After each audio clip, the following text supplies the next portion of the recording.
નમસ્કાર. આપણને બધાને ગુજરાતી કક્કો અને બારાક્ષરી તો આવડે જ છે, બરાબર?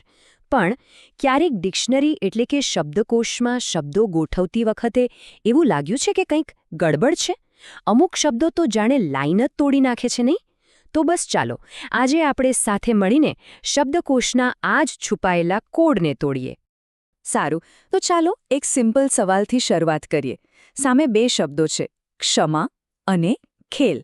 હવે વિચારો, ડિક્શનરીમાં આમાંથી કયો શબ્દ પહેલા આવશે? તરત મગજમાં આવશે કે ખેલ જ આવે ને, કારણ કે કક્કામાં ખ તો ક્ષ કરતાં ઘણો પહેલા આવે છે. પણ શું જવાબ ખરેખર આટલો સીધો છે? ના.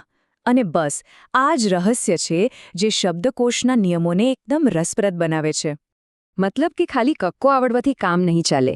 શબ્દકોશની પોતાની એક અલગ જ દુનિયા છે. એના પોતાના સિક્રેટ નિયમો છે, જે આખી ગેમ બદલી નાખે છે. તો ચાલો, આ ખાસ સમજૂતીમાં આપણે એ જ છુપાયેલા નિયમોનો પર્દાફાશ કરીએ એક પછી એક. તો ચાલો શરૂ કરીએ આપણા પહેલા પડાવથી, કક્કાનો છુપાયેલા નિયમો. સૌથી પહેલાં તો શબ્દકોશ એટલે શું?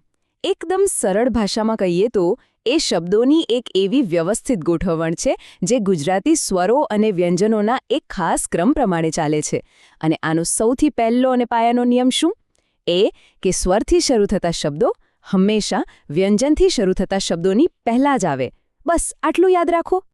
વ્યંજનો પર જઈએ એ પહેલાં કોયડો ઉકેલવાની પહેલી અને સૌથી અગત્યની ચાવી સમજી લઈએ.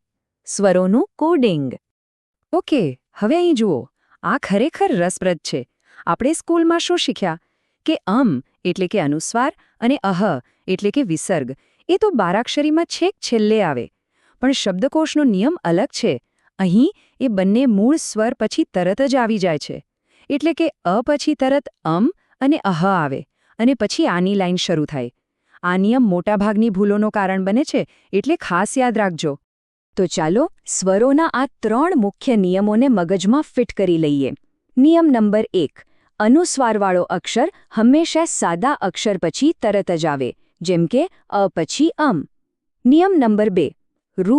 ઋષિનો ઋ એ ઉ અને ઉ પછી આવે, પણ એની પહેલા. અને નિયમ નંબર 3. એ અને ઓ જેવા સ્વરો માટે 3 સ્ટેપનો ક્રમ છે. પહેલા સાદો શબ્દ, પછી અર્ધચંદ્ર કે રેફવાળો અને છેલ્લે અનુસ્વારવાળો. બસ આટલું જ છે. સારું, સ્વરોની વાત તો થઈ ગઈ. હવે આવીએ વ્યંજનો પર. અહીંયા છે 4 વીઆઈપી અક્ષરો. એવા જોડાક્ષરો જે આખી લાઈન તોડીને આગળ આવી જાય છે. આપણે એમને કહીશું ક્યુ જમ્પર્સ અથવા તો લાઈન તોડનારા. આપણો પહેલો ક્યુ જમ્પર છે શ. એ ખની પહેલા એટલે કે ક પછી તરત જ ગોઠવાઈ જાય છે. પણ આવું કેમ? કારણ એકદમ સિમ્પલ છે. ક્ષ શેનું બનેલું છે? ક અને શનો. એનો અવાજ કથી શરૂ થાય છે. એટલે શબ્દકોશ એને કના પરિવારનું જ સભ્યો ગણે છે અને એને કની બાજુમાં જ જગ્યા આપી દે છે. બીજો આપણો લાઈનમાં આગળ આવનારો દોસ્ત છે જ્ઞ. એનું સ્થાન છે જ પછી અને ઝ પહેલા. અને લોજિક અહીં પણ એ જ છે. જ્ઞ એ જ અને જ્ઞના જોડાણથી બને છે. કારણ કે એનો પાયો જ છે, એટલે જ પછી તરત જ ગોઠવાઈ જાય છે. હવે વારો છે ત્રીજા ક્યુ જમ્પર, ત્રનો. તમે હવે પેટર્ન સમજી જ ગયા હશો. એટલે ત વત્તા ર. એટલે એનું સ્થાન ક્યાં હોય? બરાબર, તો પછી અને થ પહેલા. અને આપણો છેલ્લો ચોથો ક્યુ જમ્પર છે શ. શ એટલે શ વત્તા ર. એટલે એ શ શરણાઈના શ પછી અને શ ષટકોણના શ પહેલા આવે છે. બસ આ 4 અક્ષરો ક્ષ, જ્ઞ, ત્ર અને શ આ જ છે જે મોટાભાગની ગૂંચવણ ઊભી કરે છે. ચાલો હવે થોડું વધુ ઊંડાણમાં જઈએ. માની લો કે 2 શબ્દો એક જ અક્ષરથી શરૂ થાય છે, પણ બંનેમાં અલગ અલગ જોડાક્ષર છે. તો કોણ પહેલા આવે? આવી ટાઈની પરિસ્થિતિ માટે એક ખાસ ટાઈ બ્રેકર નિયમ છે. અને આ નિયમ બહુ જ સરળ છે. જોડાક્ષરમાં જે બીજો વ્યંજન જોડાયેલો હોય, બસ એના પરથી ક્રમ નક્કી થાય. અને પ્રાથમિકતાનો ક્રમ છે ય, પછી ર, લ, વ અને છેલ્લે શ, સ. આ યરલવવાળો ક્રમ યાદ રાખો, ખૂબ જ કામ લાગશે. ચાલો આને એક ઉદાહરણથી સમજીએ તો તરત સમજાઈ જશે.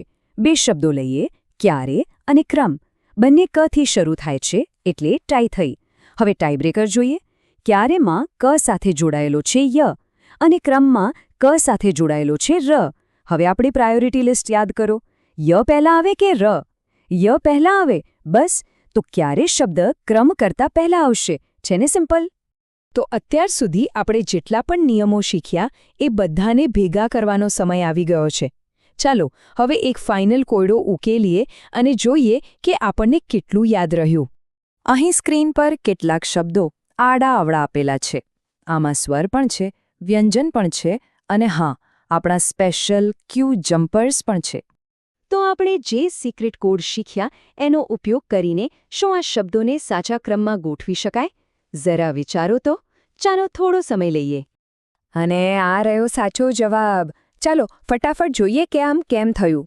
સૌથી પહેલાં અર્પણ, કારણ કે સ્વરવાળા શબ્દો હંમેશા પહેલાં આવે. પછી કવાળા શબ્દોમાં પહેલાં કારણ અને પછી કોમળ, કારણ કે કા પછી કો આવે. એના પછી વારો આવે જ્ઞાનનો, કારણ કે આપણો ક્યુ જમ્પર જ્ઞ એ ત પહેલાં આવે. અને છેલ્લે તવાળી લાઇનમાં પહેલાં તપેલી અને એના પછી તરત જ એનો ક્યુ જમ્પર ભાઈ ત્રિજ્યા. જોયું? બધા નિયમો બરાબર કામ કરી રહ્યા છે. તો હવે આ જ્ઞાન, આ સિક્રેટ કોડ આપણી પાસે છે. અને કહેવાય છે ને કે જો આટલા નિયમો સમજાઈ ગયા તો પછી દુનિયાનો કોઈ પણ ગુજરાતી શબ્દ હોય એને તમે આરામથી ગોઠવી શકશો. આ એક વિચારવા જેવો સવાલ છે, ખરું ને? દરેક ભાષામાં આવા તો કેટલાય છુપાયેલા અજાણ્યા નિયમો હોય છે. આજે આપણે શબ્દકોશનો કોડ તો ઉકેલી લીધો, પણ હવે એ વિચારજો કે ભાષાના બીજા કયા રહસ્યો છે જેને જાણવાની ઉત્સુકતા જાગી છે. બસ આ જ જિજ્ઞાસા સાથે આજની આપણી આ સફર અહીં પૂરી કરીએ. આભાર.